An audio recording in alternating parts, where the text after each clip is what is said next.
வணக்கம். அன்பான next generation அன்பு நேயர்களே, நாம் இந்த பிரபஞ்சத்தோட நல்ல ரகசியத்தை நம் வாழ்க்கையோடு இணைச்சி எப்படி பார்ப்பது என்பதற்காக இந்த ஆணி மாத பலனை நாம் பார்க்கிறோம். ஒவ்வொரு மனிதரும் எந்த நேரத்தில் வேண்டுமானாலும் பிறந்திருக்கலாம். அந்த 24 மணி நேரத்துக்குள் பிறந்ததை ஒரு புள்ளியாக எடுத்து அந்த புள்ளியிலிருந்து நாங்கள் இந்த பிரபஞ்சம் ஒவ்வொரு நாளும் எப்படி சுழல்கிறது, ஒவ்வொரு மாதமும் எப்படி சுழல்கிறது, அந்த மாதத்தில் ஆத்மகாரகனாகிய சூரிய பகவானை மையமாக வைத்து அவர் எப்படி செயல்படுகிறார் என்பதை நாம் பார்க்க போகிறோம். இந்த பிரபஞ்சத்தோடைய ரகசியங்களை, நுட்பமான விஷயங்களை கேட்டு தெரிந்து கொள்வதற்கு உங்கள் சித்தயோகி பேரம்பளவானாகிய எனக்கு உங்களுடைய தொடர்பு கொள்வதற்கான கீழே அதோடைய தொடர்புக்கான விளக்கம் கொடுத்துருக்கோம். அதை பார்த்து நீங்கள் கேட்டிங்கன்னா அதற்கான விவரங்களை விளக்கமாக உங்களுடைய சூழ்நிலைக்கு ஏற்ப சரியான முறையில் சொல்ல முடியும். உங்களுடைய விருப்பம் சரியான முறையில் நிறைவேறுவதற்கு கீழே கொடுக்கப்பட்டுள்ள என்னுடைய எண்ணை கான்டாக்ட் பண்ணுங்கள். சரியான விளக்கங்களும் சரியான முயற்சிகளும் நல்ல வழியை பின்பற்றுவதற்கான முறைகளையும் நாங்கள் ஜோதிட ரீதியாகவும் மருத்துவ ரீதியாகவும் ஆன்மீக ரீதியாகவும் சொல்ல முடியும். காரணம் என்னவென்றால், ஒரு குறிப்பிட்ட 30 வயசுக்குள்ளே இருக்காங்கன்னா அவங்க என்னன்னாக்கா படிப்பு சம்மந்தமாக வேலை சம்மந்தமான விஷயங்களை கேட்பீங்க. அதே நேரத்தில் ஒரு 50 வயசுக்குள்ளே இருக்கீங்கன்னா வீடு வாசல் குழந்தைங்க படிக்க வரதை வச்சு கேட்பீங்க. 60 வயசுக்கு மேலே போயிடுச்சிங்கன்னா அவங்க என்னன்னாக்கா இந்த ஆன்மீக ரீதியான விஷயத்தை சொல்லுவீங்க, மருத்துவ ரீதியான விஷயத்தை சொல்லுவீங்க.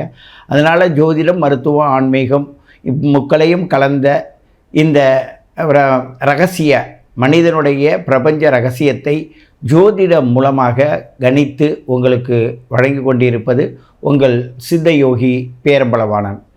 நீங்கள் உங்களுடைய வாழ்க்கையில் வளர்ச்சியும் தளர்ச்சியும் எப்படி வருகிறது, எதன் மூலமாக வருது, கர்ம வினைப்பயனாக வருகிறதா, இல்லை தன் முயற்சியால் வருகிறதா, இல்லை நம்மை விட எதிரியின் முயற்சி நம்மை தாக்குகிறதா, நாம் பயணிக்கும் பொழுது நம்மை சார்ந்தவங்கள் நமக்கே இடையூறாக இருக்கிறார்களா, இல்லை பிறருடைய இடையூறு நம்மளை அதிகமாக தாக்குகிறதா என்பதை நல்ல விளக்கமாக இந்த ஜென்ம கர்மா, முன்ஜென்ம கர்மா, எதிர்கால கர்மா என்பதை நிர்ணயித்து நாம் ஒருவர் சந்தித்து பேசும்பொழுது மிக அற்புதமான விஷயங்களை தெரிந்து கொள்ளலாம் என்று கேட்டுக்கொண்டு உங்களை மீண்டும் சந்திக்கிறேன். உங்கள் சித்தயோகி பேரம்பளவானன். அன்பு நேயர்களே, உங்களுடைய எதிர்பார்ப்பின்படி இந்த மிதுன மாதம் சூரியன் மிதுனத்தில் சென்று கொண்டிருக்கின்ற இந்த காலம் உங்களுக்கு சில சிறப்பான அம்சங்களை அள்ளித்தருவார்.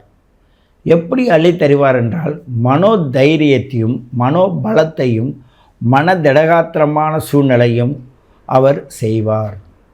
அந்த ராசிக்கு அதிபதி, அந்த ராசிக்கு ஒரு திரிகோணஸ்தானங்களில் சில கிரகங்கள் இருக்குது. அது யார்? இந்த ராகு இதெல்லாம் இருக்கிறவங்க இந்த நேரத்தில் கட்டுப்பட்டு இருப்பாங்க. ஆகையினால் நீங்கள் இந்த காரியத்தை இந்த மிதுன ராசி நேயர்கள் இந்த சூரியன் இந்த மிதுன ராசியில் செல்லும்போது பிறப்பின் போது எப்படி இருந்தீங்களோ அதை கொஞ்சம் கவனிக்கணும். பிறக்கும்போது உங்களுடைய சூரியன் உங்களுடைய ராசிக்கு, இன்றைய ராசிக்கு அந்த சூரிய பகவான் திரிகோணத்தில் இருந்தால் நீங்கள் உட்காந்து சாப்பிடுவீங்க. கேந்திரத்தில் இருந்தால் ஓடி உழைச்சி சாப்பிடுவீங்க. அதுலேயே 2, 7, 11 இருந்தால் உங்களுடைய எதிர்பார்த்தது சிறப்பாக கிடைக்கும். 2, 6, 10 இருந்தால் ஒரு இடத்துல அடிமை தொழிலாக போய் சேர்ந்து செய்வீங்க. இப்படி உங்களுடைய வாழ்க்கையோட தரத்தை உங்களுடைய date of birth, time of birth, place of birth கொடுத்து உங்கள் ஜாதக ரீதியாக இணைத்து தற்காலிகமாக சயின்டிஃபிக் முறைப்படி நான் எடுத்து தருகின்ற அந்த ஆலோசனையின்படி உங்களோட பயணத்தை மேற்கொண்டால் மிக சிறப்பாக இருக்கும். ஏனென்றால் இங்கே நுட்பத்தை சொல்லித் தருகின்ற ஆசான்கள் தான் தேவை. அதை உணர்கின்ற அற்புதமான மனிதர்கள் தேவை. உங்களுக்கு இயற்கையில் நிறைய இருக்குங்க. இயற்கையில் யாருமே எந்த விதத்திலும் குறைந்தவர்கள் அல்ல. எல்லோரும் இந்த பிரபஞ்சத்தில் வந்தோடனே நியூட்ரான், புரோட்டான், எலக்ட்ரான், இந்த புரோட்டான்லேருந்து நியூட்ரான் வெளியில் வந்து அதை சுற்றி எலக்ட்ரான் ரவுண்ட் அடிக்கும்போது உங்களுடைய செல்களானது வளருது. அது எந்த பர்சன்டேஜில் வளருது, அதுதான் இங்கே உள்ள விஷயமே. அது வந்து பாசிட்டிவ் முறையில் வளருதா நெகட்டிவ் முறையில் வளருதான்றது தான் இங்கே நுட்பமாக கவனிக்க வேண்டும். அது முன்ஜென்ம பலனும் இப்போ உள்ள பலனும் சேர்ந்து இணைந்து செய்கிறதா, இல்லை உங்கள் பெற்றோர்களின் கர்ம வினையின் பயனாக அதாவது காத்திருந்து செய்கின்ற செயலுக்காக தடைப்பட்டு வச்சுருக்கா. இதெல்லாம் நீங்கள் உணர்ந்தீங்கன்னு வச்சுங்க, மிக அற்புதமாக இந்த மாதத்தை கடப்பதற்கான அற்புதமான நேரம் இது. ஏன்னு கேட்டால், உங்களுக்கு மூணில் இருக்கிற அந்த சூரியன் உங்களுடைய ராசியிலே இருப்பதனால அந்த மூணில் யார் இருக்கா? கேது இருக்கிறார். கேது எப்படி இருக்கிறார்? இந்த சூரிய சாரத்தில் வருவார், ரிவேஸில் வர்றார். அப்படி வரும்போது ஏன், எதுக்கு, இதை ஏன் செய்கிறீங்க, அதை ஏன் செய்கிறீங்கன்னு கேள்வி கேட்கறதுக்கு ஒரு பெரியவர் வருவார். அப்படி கேள்வி கேட்டு உங்கள் மனநிலை பாதிக்கப்படுமானால் நீங்கள் என்ன செய்ய வேண்டுமானால், அருகாமையில் இருக்க விநாயகருக்கு 2 கைகளை கொண்டு குட்டி கொண்டு தோப்பு கரணம் போட்டு எழ வேண்டும். அது 9 முறையோ 5 முறையோ உட்கார்ந்து எழுந்திருங்கள். அந்த விநாயகருடைய அனுகிரகத்தால் உங்களுக்கு சிறப்பான பலனை நீங்கள் அடைவீர்கள். அந்த கிரகத்தையும் கண்ட்ரோல் பண்ணுறவர் தான் விநாயகர். ஏன்னு கேட்டால் எல்லா கண்ட்ரோலும் அவர்கிட்ட தான் இருக்குது. இந்த ராகு பகவான் இருந்து கொண்டு என்ன செய்வார்னா, சில விஷயங்களை உங்களை தூண்டி விடுவார். ஆனால் தூண்டுவது சரியா தவறா என்று இந்த கேது பகவான் தான் சொல்வார். அந்த சொல்கிறதை எடுக்கின்ற தன்மையில் இப்பொழுது நீங்கள் இருக்கிறீங்க. ஏன், அந்த வீட்டுக்குரிய சூரியன் அந்த மிதுனத்தில் இருக்குது. இப்போ நீங்கள் போன மாதத்தை விட இந்த மாதத்தில் உங்களுடைய செயல்திறன் மிக அருமையாக இருக்கும். உங்களுடைய நோக்கங்கள் அருமையாக இருக்கும். உங்களுக்கு மதிப்பு மரியாதை எல்லாம் இருக்கும். ஆனால் ரொம்ப பிஸியாக இருப்பீங்க. ரொம்ப நான் பெரியவங்களெல்லாம் சந்திக்க வேண்டிய சூழ்நிலை வரும். எக்ஸ்ட்ராடனரி பவர் உங்களுக்கு அதிகமாக வேலை செய்யும். கோவில் குளங்கள் க்ஷேத்திரங்கள் போகிற ஒரு சூழ்நிலை வந்தாலும் அதற்கு போக முடியாத பல வேலையின் நிமித்தமாக நீங்கள் என்ன செய்வீங்க? ஆனால் தடுமாறுவீங்க. இதுக்கும் சொல்ல முடியாது, அதுக்கும் சொல்ல முடியாது. அப்படியே ப்ரோக்ராம் போட்டிருந்தீங்கன்னா ப்ரோக்ராம் தடைபட்டு விடும். அப்படிப்பட்ட சூழ்நிலை வரும். அது நினச்சி வேதனை அடையாதீர்கள்.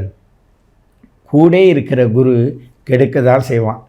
கொடுக்குற மாதிரி கொடுத்து செய்வான். அதை கெடுக்கிறது தான் கெடுக்கிறான்.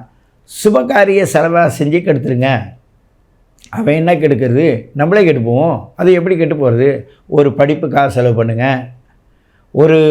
அடுத்த ஒரு குழந்தைங்க ஒரு அட்மிஷனுக்கு கஷ்டப்படுறாங்கன்னா அவங்களுக்கு செலவு பண்ணுங்கள். இல்லை உங்கள் அறிவு மூலமாக பிறருக்கு வழிகாட்டுதல் மூலமாக உங்கள் சிந்தையை செலவு பண்ணுங்கள். அப்போ உங்களுடைய நெகட்டிவ் பாயிண்ட்லாம் பாசிட்டிவ் பாயிண்ட்டாக மாறிடும். குரு இருக்கும் இடம் பாழ். உங்களுக்கு கூட இருந்துக்கிட்டே இது செய்யலாமா, அது செய்யலாமா, இப்படி செய்யலாமா, அப்படி செய்யலாமான்னு கேட்குறவங்கெல்லாம் ஒருத்தர் ரூட்டை மாற்றி விடுவாங்க. அதே நேரத்தில் உங்களுடைய சரியான வியூ அந்த இடத்துல போகாமல் உங்களை தடைப்பட வைக்கும். அப்படிப்பட்ட சூழ்நிலையில் அதே நேரத்தில் நேரத்தை மதிக்கக்கூடிய தன்மை உங்களுக்கு இப்போ மிக முக்கியமாக இருக்கிறது. காலத்தை மதித்து செயல்படுபவர்களுக்கு பொக்கிஷமான நேரம். காலத்தை யார் மதிக்கவில்லையோ அவர்களுக்கு சற்றும் நாம் விளக்கம் சொல்லவே முடியாது. அந்த அளவுக்கு பிரச்சனையான நேரம். ஆகையினால் நீங்கள் பிறருக்கு தானம் செய்ய வேண்டும். என்ன தானம்? அறிவு தானம் செய்ய வேண்டும். பிறருக்கு உங்களால் முடிந்த சில உதவிகள் செய்ய வேண்டும். அப்படி செய்தால் இந்த மிதுன ராசி நேயர்களுக்கு இந்த சூரியன் வந்தது மிகவும் சிறப்பாக இருக்கும். குருவும் கூட இருப்பது ஒரு கௌரவமான சில பேர் சல்யூட் போட்டு போடுவாங்க. யாராதுன்னே தெரியாது. அவங்க ஐயா நல்லா இருக்கீங்களான்னு கேட்டு போவாங்க. அது ஒரு மன நிறைவு தானே. உள்ளளவில் மனசில் நிறைவு இருந்தாலும் நீங்கள் சிக்கி தவிப்பது உங்களுக்கு தான் தெரியும். நேரங்காலம் தெரியாத பார்த்துட்டு போகிறானே, நான் கொடுக்க முடியலையே, அப்படி கொஞ்சம் மனசை கொஞ்சம் இது பண்ணுவீங்க. பெரிய மூலாதாரத்தில், அதாவது நீங்கள் பொருளாதாரத்தை எடுத்து அதை ஒரு சேவிங்காக போட்டுறாதீங்க.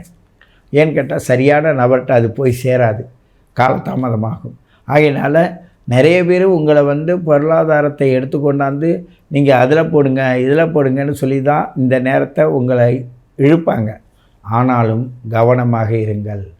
உங்களுடைய உடல் அளவில் உள் மனசானது உங்களை நிறைய பாதிச்சிருக்கும். இது வயசு அளவில் பாருங்கள். 30 வயசுக்குள்ளே இருக்கிறவங்களாக இருந்தால் படிக்கணும், ஓடணும், நம்ம போட்ட திட்டப்படி நடக்கணும். இதில் தடுமாற்றங்கள் வரும். 30 வயசுக்கு மேலே இருந்தால் திருமணம் சம்பந்தமான தடைகள்லேருந்து விடுபடுவது, அதே நேரத்தில் திருமண சம்பந்தமான விஷயங்களில் நம்ம ஈடுபடுவது, அதற்கான முயற்சிப்பட்டு அந்த முயற்சி சரியான நிலையில் வரல, இப்போ தான் வருதுன்னு சொல்கிற நிலை அங்கே வரும். அடுத்தது பொருளாதாரத்தை நம்ம எந்த அளவுக்கு எதிர்பார்க்கிறோமோ அந்த அளவுக்கு உங்களை சிறப்பாக வைத்துக்கொள்வதற்கு உங்களுடைய சிந்தை உங்களுக்கு வழிகாட்டும்.